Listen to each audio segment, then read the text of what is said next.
Hello there, one and all, and welcome to this week's episode of The Chat. He's Ralph, and I don't know which way to point because it depends. Anyway, he's Ralph, I'm Peter, let's do this. This week, we're going to talk about hydrogen fuel cells, motor finance, and the UK residential property market. Now, the thing is, with hydrogen fuel cells, I thought this is prompted by, I thought the fact that there was a really good Guardian article this week, which apparently is part of a series of articles that it looks behind the myths and things related to electric vehicles. Now, this particular one that was in this week, which I quite liked, was all about hydrogen fuel cells. Now, the main conclusion from that is, whilst useful, it's not actually commercially viable. It may, however, have use for larger vehicles because basically the batteries are bigger. So this is the kind of argument, and it says that it contends that really everyone should be getting behind lithium ion. Now, I think I made the point at this point, or certainly I thought this as well, that to my mind, I think that it's important that other methods of powering cars that don't involve things that China has a stranglehold on is a good thing. Now, I'm not against Chinese companies or anything, and actually they've done is the right thing in a way from a business perspective. They've basically cornered the market in key materials. My argument is that if we don't do anything about it now and we just give up and then just go with lithium-ion batteries, we are always going to be very subservient to China because we can't do anything about it. So that's why I think that it's important to pursue other things, and one of the more viable options is hydrogen fuel cells. So what do you think about that, Ralph? Yes, it kind of links in with one of our themes and with the geopolitical risk angle that we've been discussing, I think, just last week again. And as you say, I mean, of course, you're not against China, but there is something which we need to just simply acknowledge, and that is geopolitical risk and the increasing need of European societies and economies to become more self-sufficient, less reliant on raw materials that are mined and then imported from countries which have a high level of geopolitical risk. And of course, China is one of these countries, and clearly Russia is another one. We all know who they are.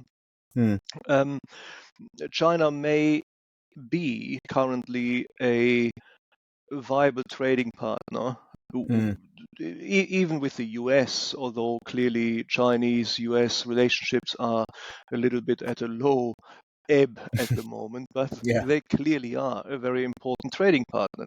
China is the number one consumer product producing economy in the world, and so obviously we are going to trade with them, so there's no issue.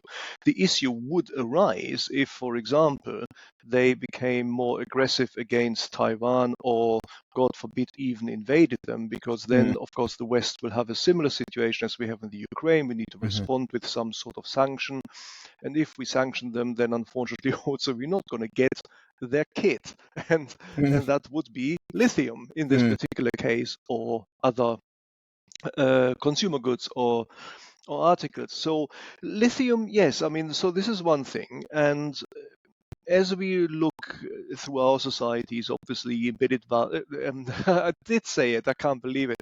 Okay, guys, I need to apologize. The abbreviation for an electric vehicle is EV. And for 20 years, I've been an insurance analyst, and there is something in insurance accounting which is very weird, and it's called embedded value.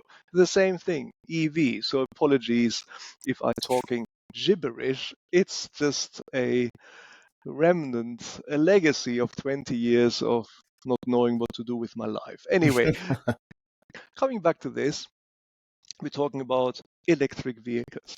Yeah. All our societies are focusing on this. It is clear why we are doing this, because we want to go towards renewable energies everywhere. But the electricity, of course, which goes into, actually the abbreviation here is BEV, battery driven electric vehicles, which goes in there, has to be produced somewhere, and it can be fossil fuel based electricity, or it can be renewable energy based. And this is the one issue which we have with electric vehicles. And so we are looking around for viable alternatives perhaps, and obviously hydrogen cars have been mentioned a lot. A hydrogen, what are they called? Fuel cell driven cars. But how much of an alternative, of a viable alternative, do they actually represent? And so I wonder a little bit, because let me just go through some of the building blocks of what this technology actually is. And first of all, so how does it actually work? How does a hydrogen-driven car work? It uses hydrogen. Prizes for guessing. Who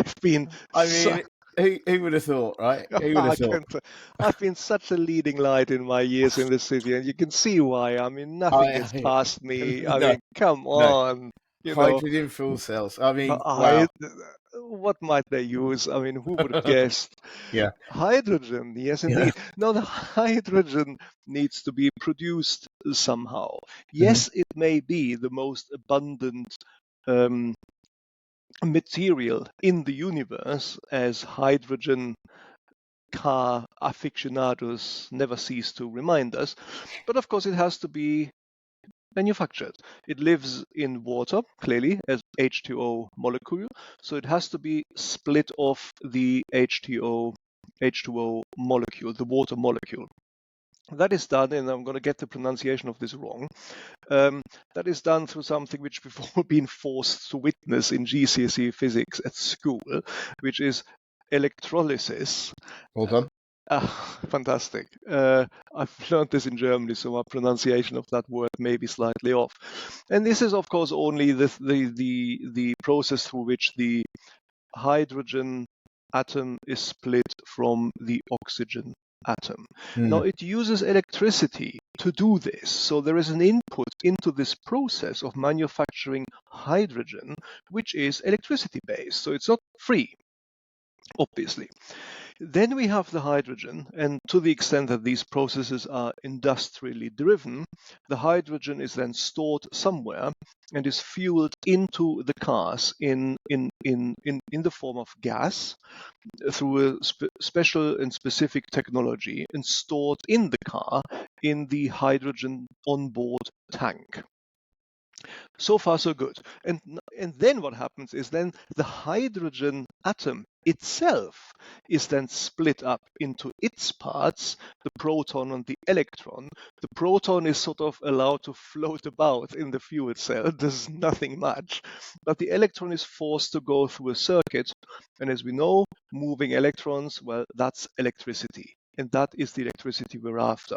So if you look at, and it amuses me slightly to actually look at the industrial process, the entire value chain here is, first you take a molecule of water, you put electricity into it to split the hydrogen atom off it, then you put electricity into splitting that one up into its proton and electron, and the electron is the electricity you get out of it.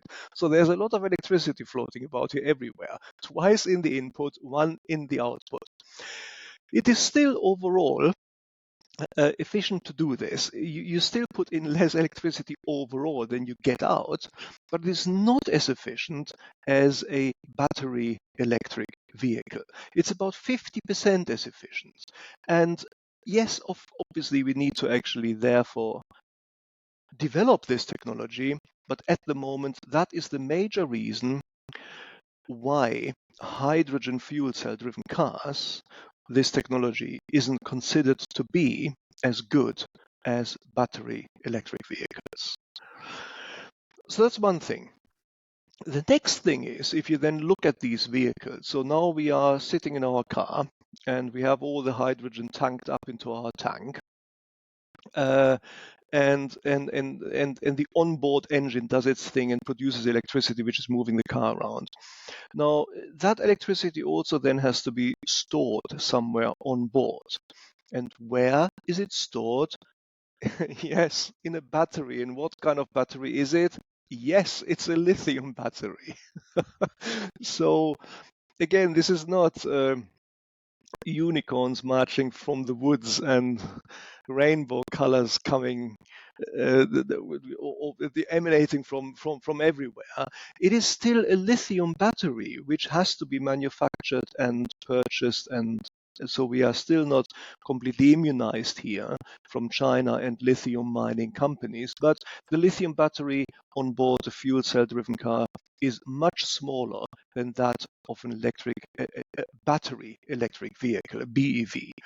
And so it is, I think, 1/4 or 1/5 of the size. So clearly, self-sufficiency in terms of lithium usage would increase.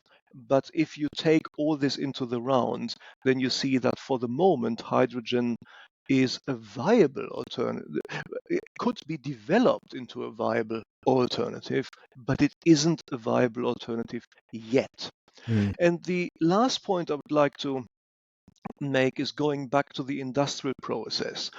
The electricity which is being used in order to split the hydrogen of the oxygen atom in the first place, of course, also has to be manufactured. And so there we are back in the normal discussion, which we have all the time these days. Is that fossil fuel based electricity which is being manufactured here, or is it renewable energy based electricity? Because only to the extent that it can be the latter will a fuel cell driven car be environmentally friendly. If it isn't, it doesn't really reduce the CO2 footprint of the entire operation, because of the fossil fuel based original production of the electricity needed to produce the hydrogen fuel which it uses.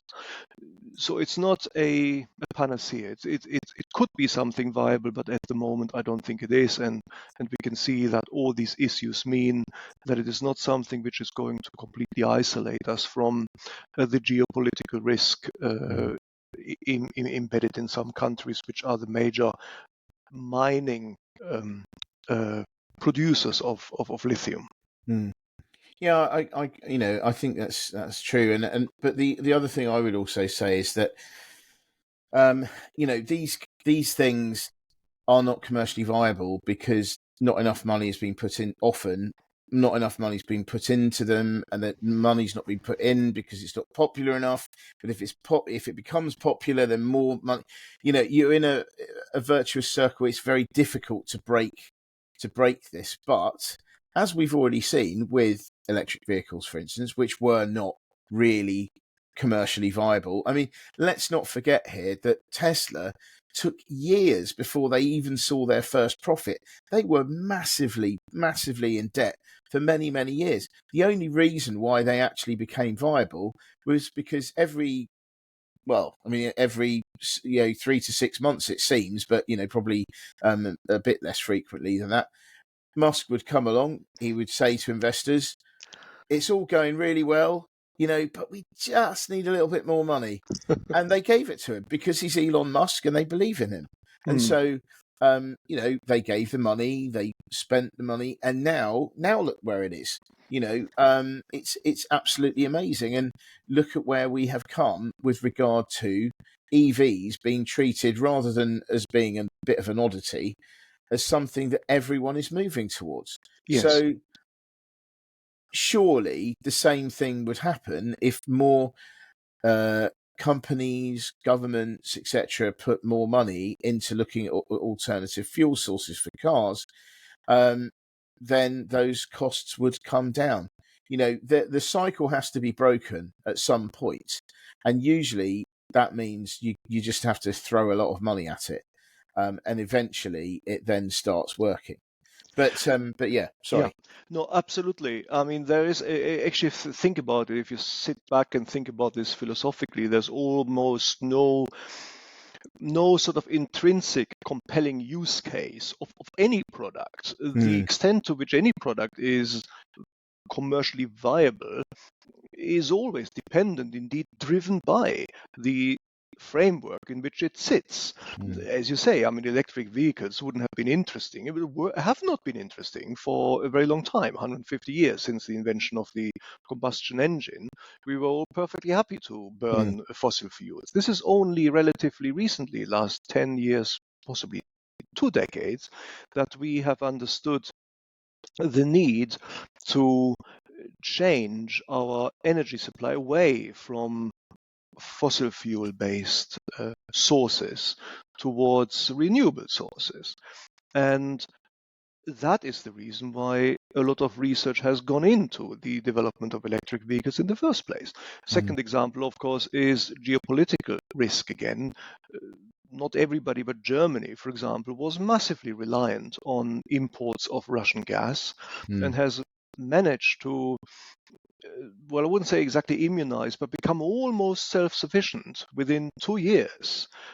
So when the external framework presents pressures for a society, for an industry to move in a particular direction, then it will. And so you're absolutely right. I mean, currently it may not be commercially viable relative to battery electric vehicles, but I can see that if the geopolitical risk of China is mounting, then it will be. There is an adage in the industry, as I read up on this a little bit, which is the 1-1-1 target, which is to reduce the cost of hydrogen to $1 per 1 kilogram of hydrogen in the next decade, in 1 decade. And so that's the target which is being pursued. And I think there is also a cutoff point in 2030 where a reduction in manufacturing cost of hydrogen is hoped to be reached. So watch this space. I think it is a very interesting technology which might well rival or at least become an alternative to electric vehicles in the future. It will, if you remember, nobody will remember this, but you might because you're old. If you remember video recorders, there were Betamax versus VHS recorders. And nobody knows what I'm talking about of our audience. Someone told me this. I don't know. Yeah, my father told me about this. Yeah, exactly. Yeah. This is such old technology. Nobody knows at all what I'm talking about. But Betamax apparently was better than VHS, but it didn't make it to industry standard. And the reason is that Sony was just much better in creating marketing and market cloud for its product.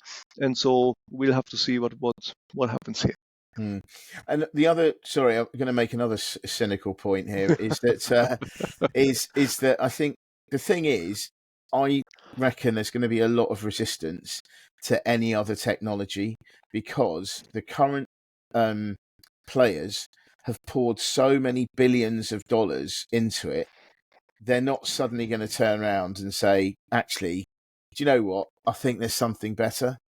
They are not going to do that. And I think that they will go to great lengths to try to prove that. I mean, I think that this is behind things like, and I think I've said this before, but I'm not sure where, I don't know whether it's here on the podcast or whatever. But for instance, I happen to believe that, and I'm not obviously I'm not a technician, I'm a generalist, but I happen to believe that I really like the idea of NIO, right?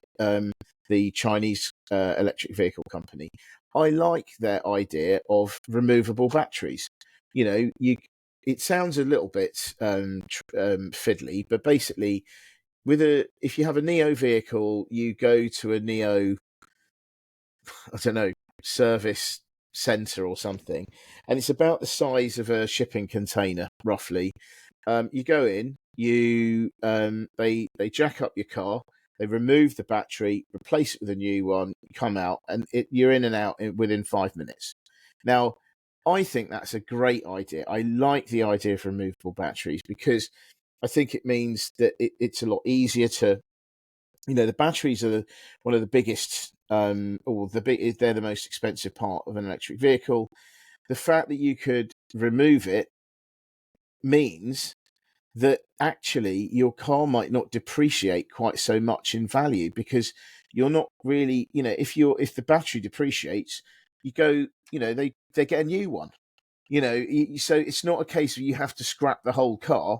You can actually just slap a new battery in it. But with this, so you could have cheaper cars, because the battery, you can have cheaper cars, and let's say you have a subscription to a battery, I don't know, a subscription to a battery supply or whatever, and you're off. You'd have more people. It's a lot quicker.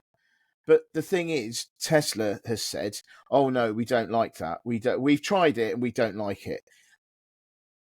Sounds kind of to me like a load of rubbish. It sounds like Tesla's saying, "Well, it would be too expensive for us." This, I'm probably just reading between the lines, but it's too expensive for us. We're set up this way. Thank you very much. We don't want to go down that road. And I also think, though, from a car and a battery car manufacturers and the battery manufacturer's point of view, that actually having removable batteries will be a nightmare. And the reason for that, from their point of view, because what would happen then is they would become commoditized, and that would mean that there would be loads of pressure on the price of batteries, which mean actually the margins would be wafer thin. So they would be putting loads of money into a product that ultimately becomes not that attractive from a business point of view. So I know that may be reading a bit too much into it, but I think there are lots of reasons why existing producers of both cars and batteries, it is very much not in their interest to look at other things. It is all in their interest to, look at the current technology and improve it, maybe broaden the supply, chain or something like that. But it just seems, I think it's going to be a huge uphill task if there is a viable option, because there are so many parties with so much money, have so much vested in existing technologies, that they are just not going to support anything new, in my humble opinion. No, not unless it becomes commercially interesting to do so. I mean, in the end, it's quite a trivial concept, isn't it? Because if you're a company, then you wish to maximize your profit and you want to maximize your margins. And if you have, as you said, already invested billions into one technology, then without being forced, without any need, you're not going to say, oh, let's invest billions into this other technology, which does exactly the same thing, which is to move your car, but in an alternative way. Well, that doesn't make any sense at all. It would only make sense if there is a reason to actually explore an alternative investment. And that reason may well be the geopolitical risk which we were discussing last week.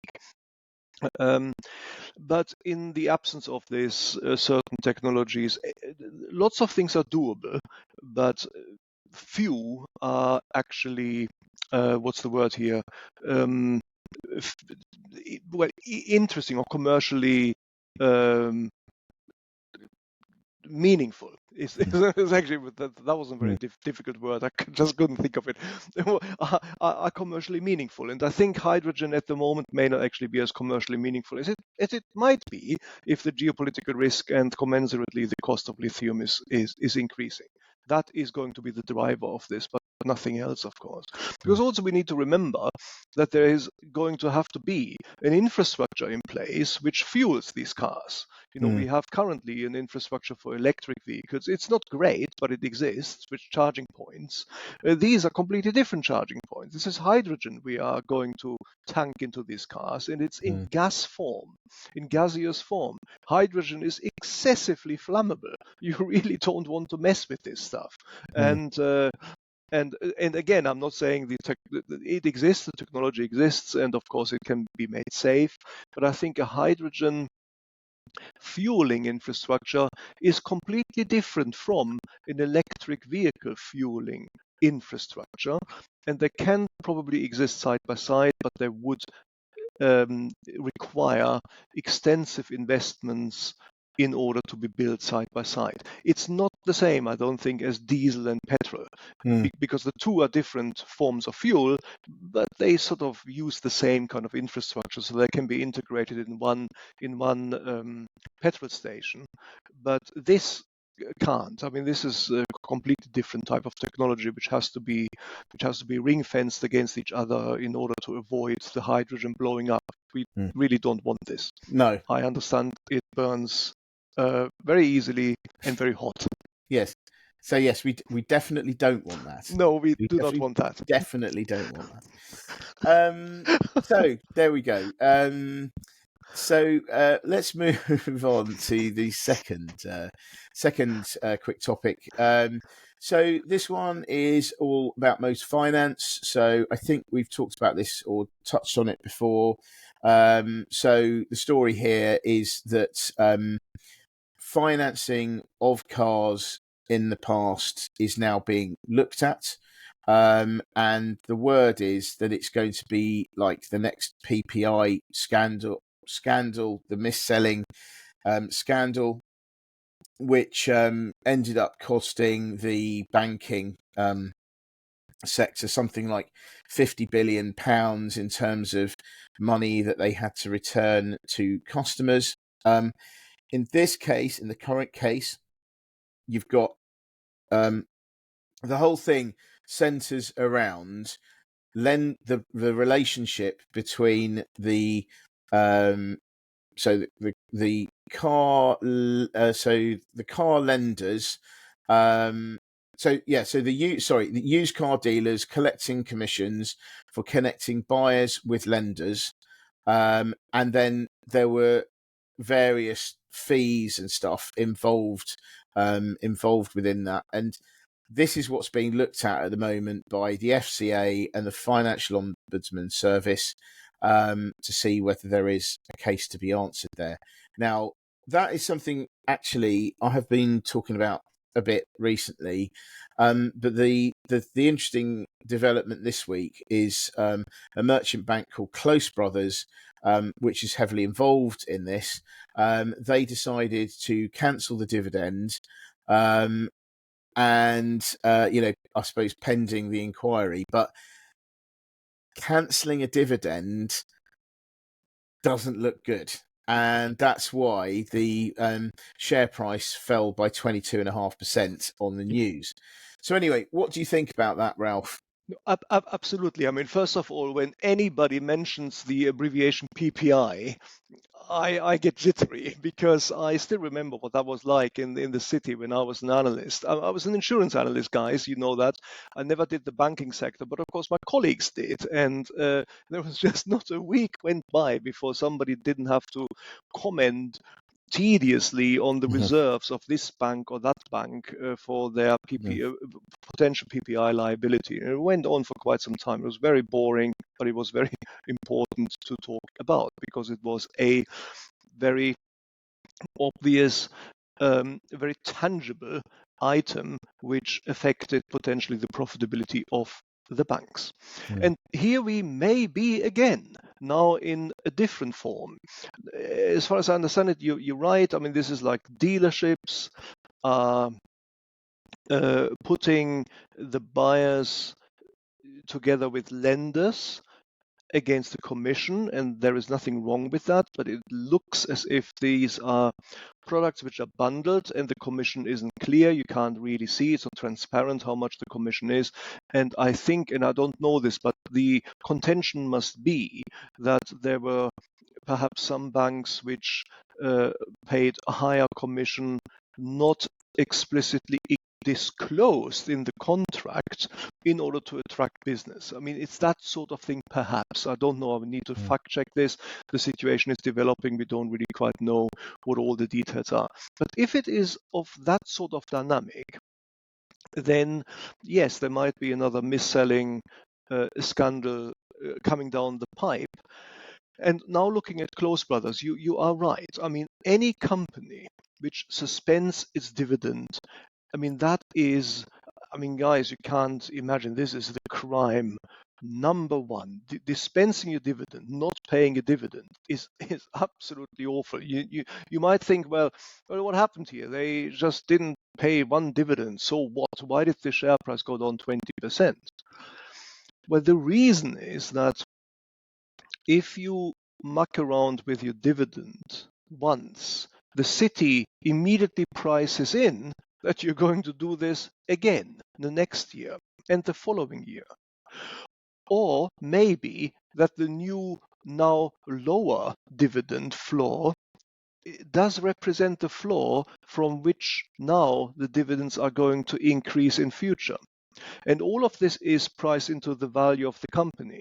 It is a little bit theoretical to say that, but it's nevertheless true in practice that the share price is the present value of the future dividend payments of a company. And if the dividends, let's say, are 100, and then you price all this in, then you have a present value of X, and now all of a sudden, let's say the dividend is cut and is now 50, then basically the market value of the company halves in theory, because it now is everything gets rebased to 50. So previously you thought it's going to be rising like this from this base. Again, for those not watching, I'm doing a 3D animation here with my finger. Yeah, we are so techy here in this studio, you just wouldn't believe it. And now it drops from 100 to 50 and we have the same growth, and you can see this in my superb animation that the value of the company is now halved. And obviously this is very simplistic, but that's just the reason why the share price reaction to adverse dividend policies is often much more severe than you would perhaps think, than meets the eye. The companies, of course, know this better than anybody else, and before management therefore moves towards cutting the dividend or indeed suspending the dividend, something very real, something very risky must be happening in the background. So the fact that Close Brothers did this makes me very skeptical indeed whether there is not something real going on in the background and whether we may not actually see an industry-wide issue. We don't know. It may well be contained. It may well just be Close Brothers, but is that likely? Probably not. So I don't want to be alarmist here, but it does look as if we might have another mis-selling situation developing, and so let's just that's all we can say for the moment. Let's watch this space and see what happens.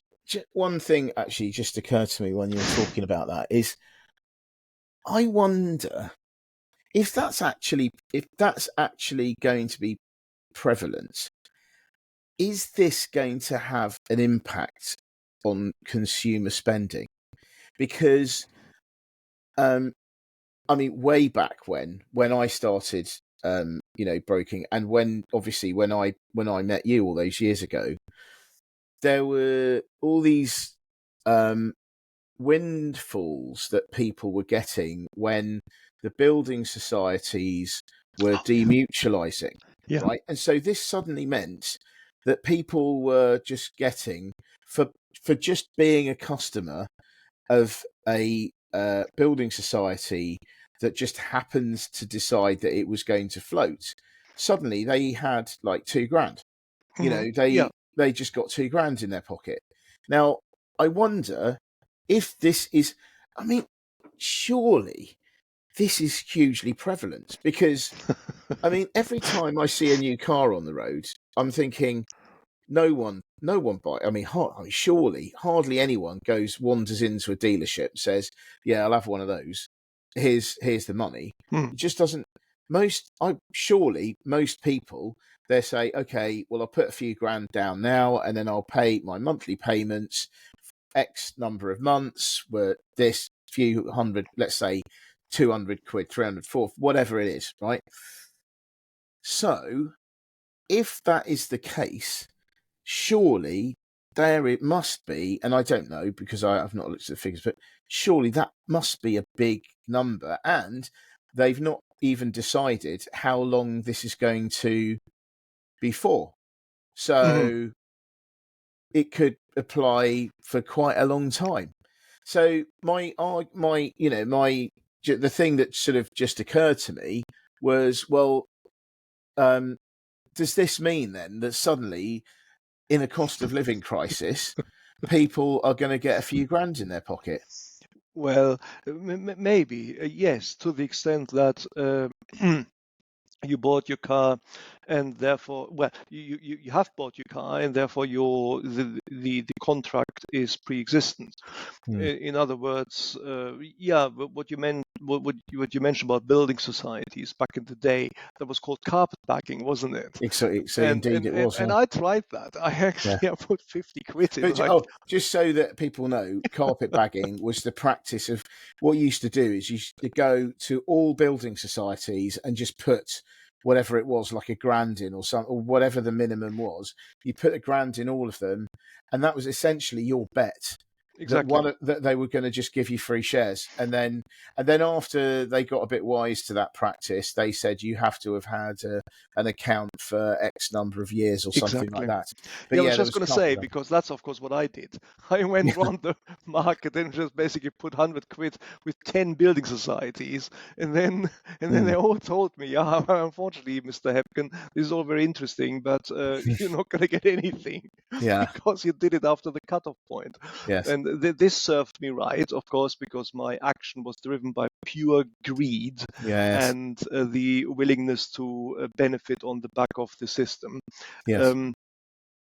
And therefore, I think that this is not necessarily going to happen again. I mean, nobody's going to go out and buy a car, to benefit perhaps from a future court judgment of mis-selling, that you might actually be slipped some money through the consumer the consumer financing deal which you have had when you bought the car. But of course, everybody who has bought a car up to this moment might well be slip some money. Yes, that's what I mean. Absolutely. Because I think the practice of doing this stopped in 2021 or something. So yes, I mean there's a cut-off in terms of recently, but in terms of how far back it goes at the moment, I don't know. We don't know. But anyway, we shall see what happens. It could be a thing, and it could also be. I mean, it depends on who exactly sold the financing packages. I mean, if you go to, as you say, if you go to a car dealer, it's not as if you slip £20,000 out of your jacket pocket and fork it over. I mean, there are always financing deals which come with the purchase of the vehicle. It's all pre-manufactured and it's all completely standardized. But obviously somebody is behind the manufacturing of these consumer financing transactions and products. And Close Brothers, as we now know, is one such company, but insurance companies are also typically the provider of this product. So we just have to see how far this might actually go, if it goes any further than Close Brothers. We don't know at this stage. Absolutely. So there we go. And then, let's move on to the final thing now, which is the UK residential property market. So it basically seems that, there's been a lot more positivity knocking around in this sector. I mean, last year, so since the whole Truss Kwarteng nightmare, which suddenly made, mortgage rates spike, everyone then panicked and nothing, and then this really badly affected the residential property market. Then I suppose going through last year, you started seeing, probably going into the end of last year, mortgage rates coming down. Well, it was interesting that we saw that mortgage rates had their biggest 1 month drop since December 2022. So the average rate is now 5.56%, which is down from 5.93% at the start of January. This is a sixth month in a row where we've seen this happen for 2 and 5 year fixed rate mortgages. So, you would have thought that the direction of mortgage rates is going to come down. If that is the case, and you think that maybe consumer and business confidence is going to continue to rise as it has done, then you would have thought that this means that the residential property market is going to recover. So, although the only thing I would say with that is, given this week's news that we've fallen into recession, I thought it would be interesting, because that's the caveat, you see, because until now it's like, oh yeah, we've just avoided it. Look at that. Look how clever we are. But we haven't. It turns out that we haven't. Is that going to affect confidence? I see, because I don't know whether it will do. I don't know whether it will. I sort of think that business confidence, consumer confidence has been rising, and it's been rising because it's the thought of interest rates coming down, that sort of thing. So I don't know. I mean, but anyway, what do you think about this? Well, yeah, I also wonder. I wonder, consumer confidence, is that really directly affected by news of recession? I mean, recession is a very theoretical thing, isn't it? I mean, you hear we're now in recession, but well, sorry, I don't want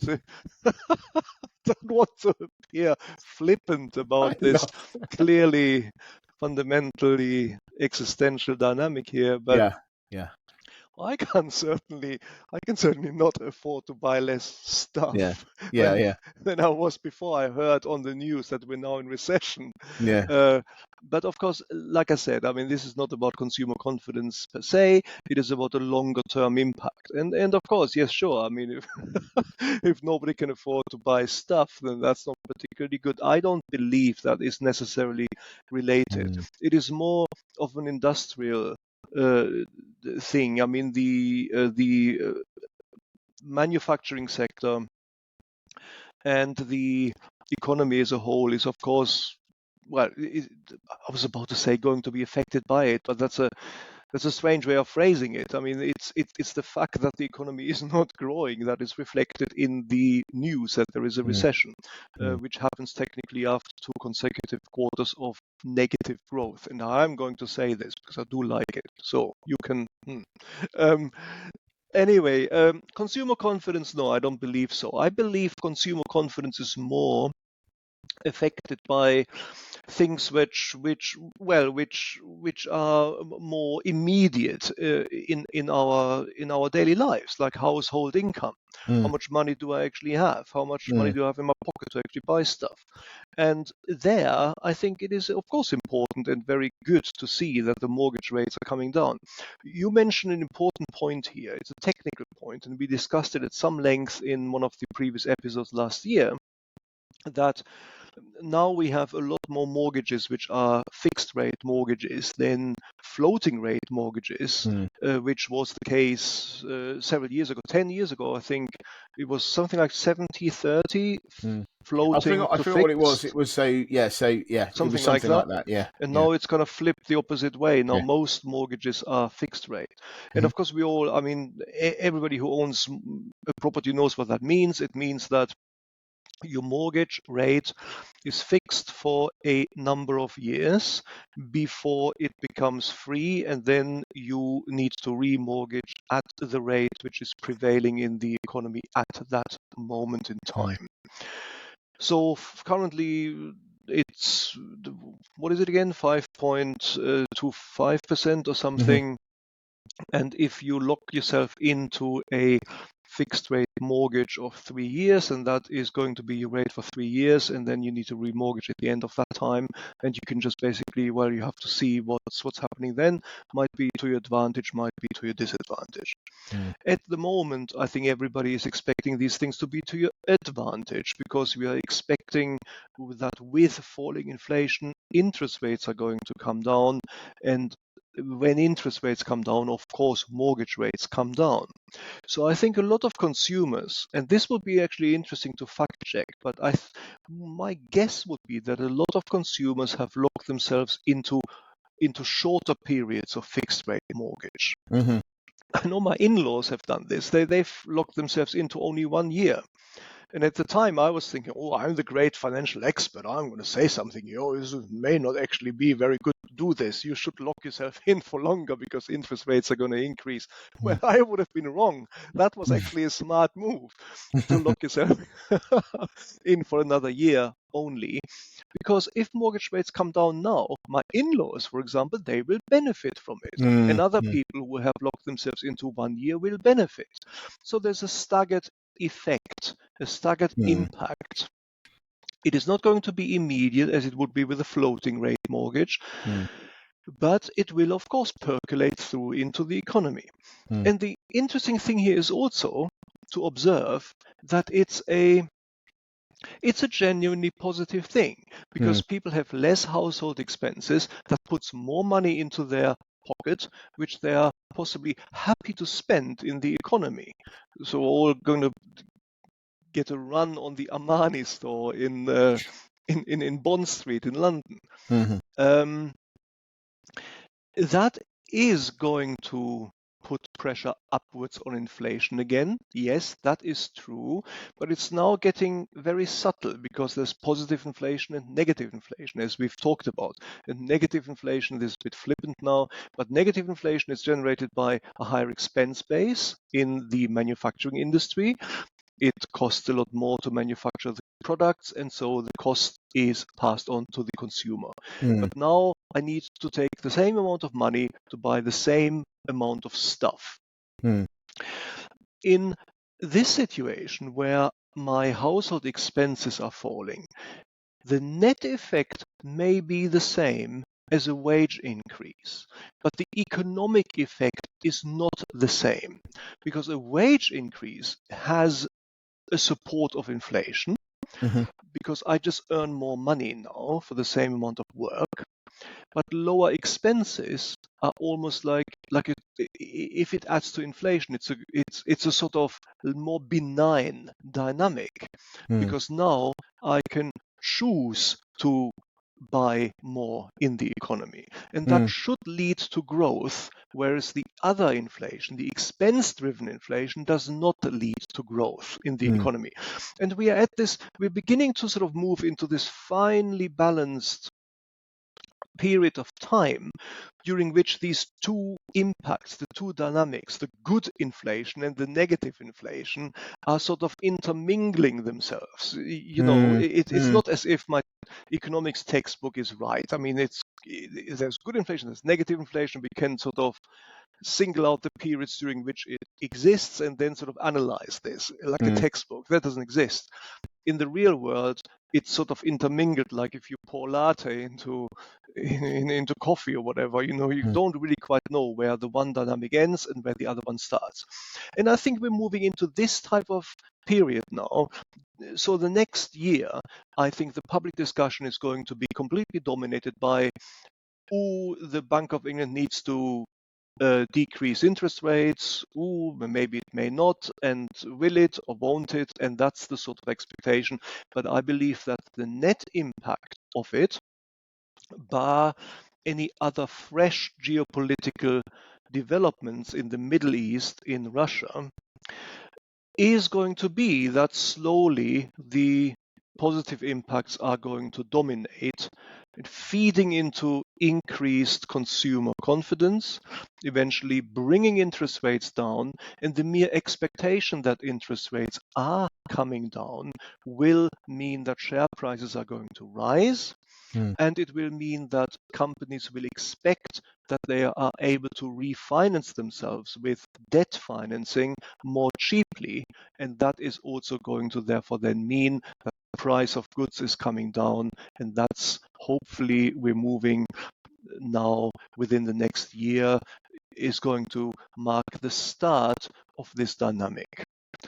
So I think I'm choosing to be optimistic that consumer confidence is going to be positively affected by this, and that the fact that we are now technically in recession is, unless it is going to manifest itself as a increasing and accelerating trend, is not going to affect consumer confidence in the real world.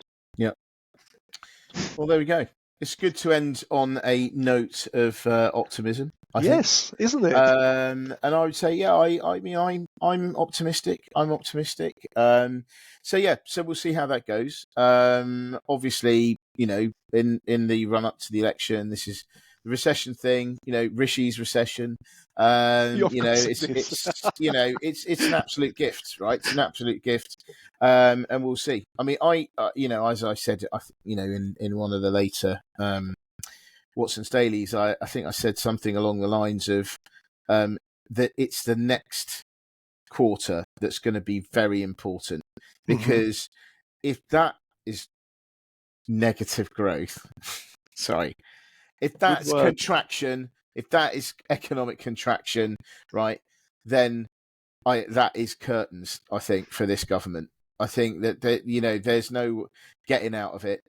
If, on the other hand, let's say there's growth, then they can say, "Told you so." Everything's fine. It was the shallowest of shallow recessions, you know. And here we are. So they will still be in the running. But I think if the next you know, if the next quarter is bad, then I really think that will be too far. There just won't be. There'd be no coming back from it. I think we might have a special issue of election and democracy coming up at some point. I would be. It's Labour's election to lose, isn't it? I would be surprised whether the growth is going to be positive or negative. Yeah, I would find it hard to see any further upside for the Conservative government. Absolutely. So that's anyway. By no means is this an original insight. I think that's what we're all thinking. Yeah. Right. So there we go. Okay. Well, look. Thank you very much, as always, Ralph, for your wise words on a weekly basis. And thank you very much for listening, watchers for watching, just being you generally, and have a great week, whatever you're up to. Absolutely. Thanks for listening, guys. Thank you. See ya. Bye.